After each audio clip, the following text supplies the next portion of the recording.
everyone for coming to this late afternoon seminar of the Centre of Excellence for Creative Industries and Innovation. I'm Stuart Cunningham. I'm the Director of the Centre, and I wish you a very warm welcome. The topic today is innovation and R&D in the arts and culture, shortened to Innovation in the Arts by Hasan. And it's interesting to think back on the history of these two terms, innovation and the arts. In the early 1960s, a literary, a novelist and person of scientific background, C.P. Snow, said this about the so-called two cultures. Between the two, that's between scientists and the arts, a gulf of mutual incomprehension, sometimes hostility and dislike, but most of all, lack of understanding. The non-scientists have a rooted impression that the scientists are shallowly optimistic, unaware of man's condition. On the other hand, the scientists believe that the literary intellectuals are totally lacking in foresight, peculiarly unconcerned with their brother men, in a deep sense anti-intellectual, anxious to restrict both art and thought to the existential moment. C.P. Snow in the early 1960s. And I suppose we've lived with those two cultures and the divisions between them for a long time. The term innovation in mainstream thinking really simply means ideas successfully applied. That's what science thinks of innovation, and that's what most policy thinks of innovation. Whereas in the arts, it's often the case that the arts are thought of as intrinsically or intensely innovative. Every new work is an innovation. Every new work is its own prototype.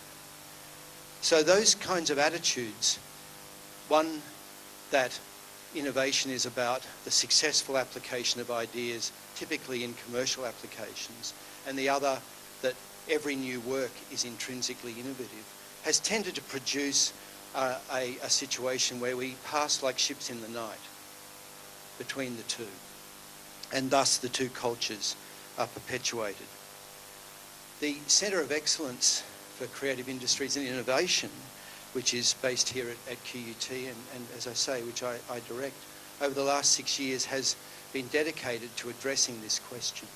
The question of how the creative sector can be thought of as an innovative sector and how it can be thought of in relation to mainstream innovation thinking. So we've done quite a bit of work on the size, growth rates, structure and contribution of the creative sector to national economies.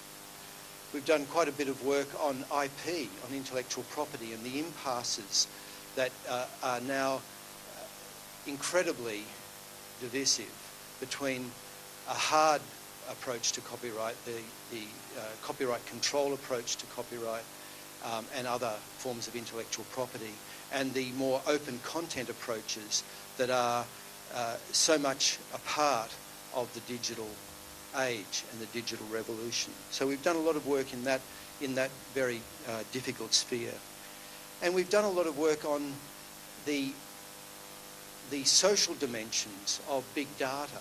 Big data is one of the great themes of science today.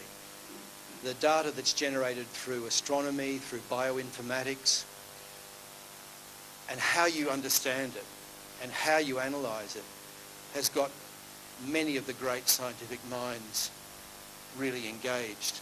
Well, in our field, there is really a big data challenge as well.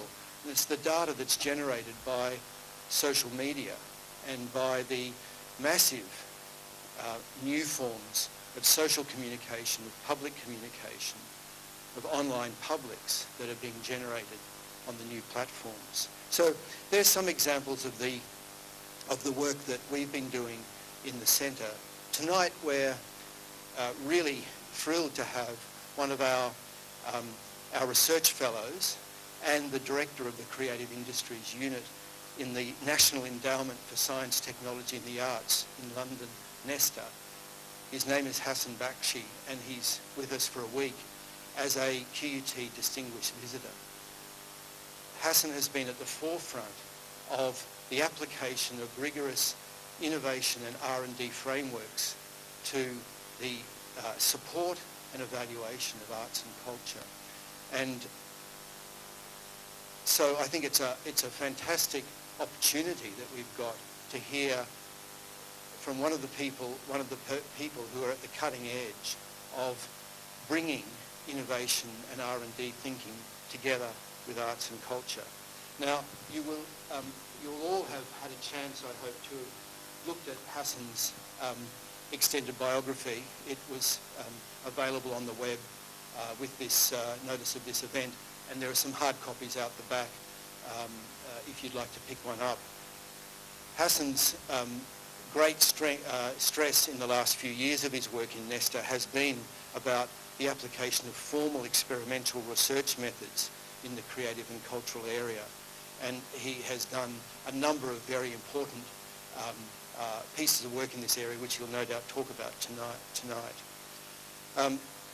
Hasan has squeezed a fair bit into his short 41 years of life.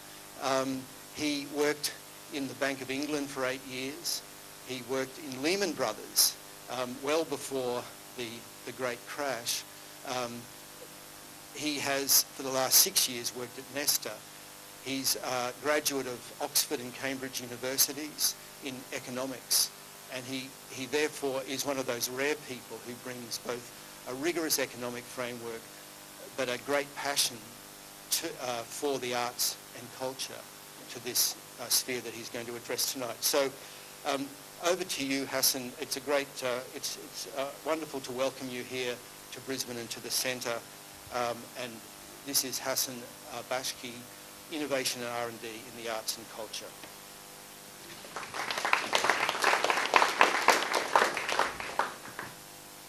Stuart, and thanks to CCI and QUT for the invitation to come and speak to you. Innovation and R&D in the arts is very much a topic that's been at the forefront of my work for the last couple of years, and it would be I welcome the opportunity to share some of the insights and the thoughts that we've had. It's a sobering thought that despite decades of sustained criticism of science and technology-driven understandings of innovation, that the vast majority of government innovation funding is still channeled through basic research funding, public R&D programs, and R&D tax breaks and subsidies. Education policy is usually viewed by governments as only supporting innovation insofar as it privileges the teaching of STEM subjects. The OECD's Frascati Manual, the Bible for R&D policymakers, defines research and experimental development as comprising, and I'm quoting here, creative work undertaken on a systematic basis in order to increase the stock of knowledge, including knowledge of man, culture and society, and the use of this stock of knowledge to devise new applications. A child of the science and technology lobby, born at a time when manufacturing activities accounted for a much greater share of value added in developed economies than they now do, it is no surprise that the construct of R&D was captured by science and technology. So, for example, quoting almost verbatim from another section of the Frascati Manual, the guidelines for prospective R&D tax credit claimants issued by Her Majesty's Revenue and Customs in the UK state that your company or organisation can only claim for R&D relief if an R&D project seeks to achieve an advance in overall knowledge or capability in a field of science or technology through the resolution of scientific or technological uncertainty. Science does not include work in the arts, humanities and social sciences, including economics. Now, the Frascati characterization of R&D as composed of first, basic or fundamental research to acquire knowledge without an application in mind, second, applied research where knowledge creation has specific practical aims, and third, experimental development which draws on research to produce new products, processes and systems, was probably always a simplification of what actually went on in science and technology research. Even so, the clarity of the definitions gave rise to measurement guidelines and agreed R&D metrics. Indeed, that was the focus of the Frascati Manual's authors, which enabled analysts to explore the relationship between spending on R&D and economic performance at the firm level, and R&D spending and growth at the macroeconomic level. Or in other words, to estimate the return on investment in R&D. A large body of empirical evidence was gathered, which supported the theory that investments in R&D by individual businesses generated positive spillovers on innovation in other firms, constituting a market failure which justified government support for R&D. Now, in practice, as has been documented by the historian of science and technology, Benoit Godin, the evolution of the R&D construct was nowhere near as linear as this, but I hope you can see where I'm going with this argument. That is, absent definitions of what innovation means in the arts, why it is socially desirable, lacking understandings of investment in innovation, and ways to measure it, ways of estimating the return on investment, arts innovation, and the metrics, and the tools to uncover and address market failures, is it any surprise that the governments have not devoted any money to it? This was the backdrop to the research collaboration with the Royal National Theatre and the Tate Gallery that David Throsby and I initiated in 2008, and which culminated in the Culture of Innovation report in 2010. We had noticed that funders in the UK were increasingly speaking about the importance of innovation in the arts. These two quotes here are from a chap called Sir Brian McMaster. He conducted an independent report for the British government, published in 2008, called Supporting Excellence in the Arts. And these quotes are typical. Those who fund the arts and those in receipt of funding have a duty to continuously encourage innovation. The boards of cultural organisations, and I include museums and galleries in my understanding of this, are or should be the guardians of innovation and risk-taking. Now, these recommendations were all in good. The only problem was that no one knew what innovation in this context actually meant. McMaster's report gained little traction as a result, beyond his recommendation that instrumental motives for public support of the arts should be replaced with something else, with that something else being innovation, which interestingly places it in the same unexplained bucket as so-called intrinsic reasons for supporting the arts, a topic I'm exploring in a presentation in Sydney tomorrow. The other consequences of McMaster's report was that it nudged David and I into researching and writing Culture of Innovation. Our aim was to take a small first step in offering an economic framework that arts and cultural organisations and funders could use to inform their investment decisions. Our approach was to suggest a set of definitions based on our reading of the economics literature on not-for-profit organisations, cultural economics, and studies of technology adoption in the cultural sector. We then interrogated and refined this framework using in-depth quantitative case studies of two of the UK's premier cultural institutions operating in two very different art forms, the National Theatre and the Tate Gallery.